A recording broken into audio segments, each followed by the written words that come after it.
Vous n'êtes pas sans savoir qu'un logiciel possède des raccourcis clavier. Leur fonctionnalité et l'intérêt n'est plus à démontrer. Flash, comme un grand nombre de logiciels, possède un panneau dans lequel il est possible de personnaliser ces raccourcis clavier.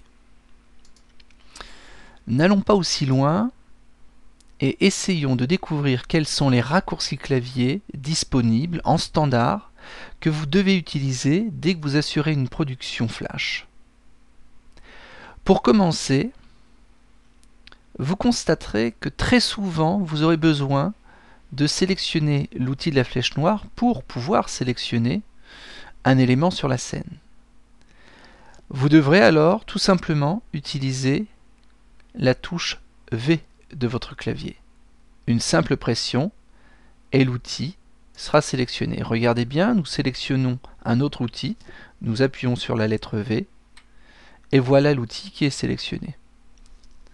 Autre outil que vous aurez besoin de sélectionner, l'outil de transformation. En appuyant sur la lettre Q, l'outil se sélectionne. Un des premiers raccourcis clavier que vous aurez besoin de faire, c'est celui de la publication d'une animation. Très souvent, très fréquemment, vous aurez besoin d'utiliser le raccourci clavier Pomme Entrée sur Mac ou Contrôle Entrée sur PC.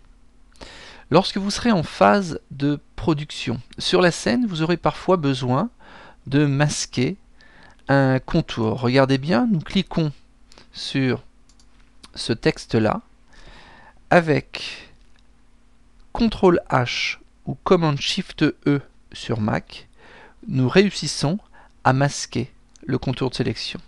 Pour démontrer que la sélection est effective, là nous sommes en train d'appuyer sur la flèche droite et la flèche gauche du clavier, il y a bien une sélection.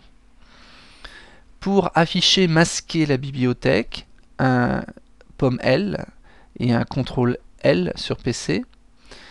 Plus important et également plus fréquent, le raccourci clavier F6 pour créer une image clé. Nous sélectionnons en direct cette image-là, nous appuyons sur le raccourci clavier F6, touche de fonction de votre clavier, et voilà, l'image clé a été créée. Si nous souhaitons supprimer une image clé, nous la sélectionnons et avec Shift F6, elle disparaît. Lorsque vous aurez besoin de créer un symbole, eh bien vous procéderez à une transformation de matière pour obtenir une occurrence, pour générer un symbole. Eh bien, il vous suffira de sélectionner un élément sur votre scène, F8, et vous obtiendrez la fenêtre de conversion de symbole.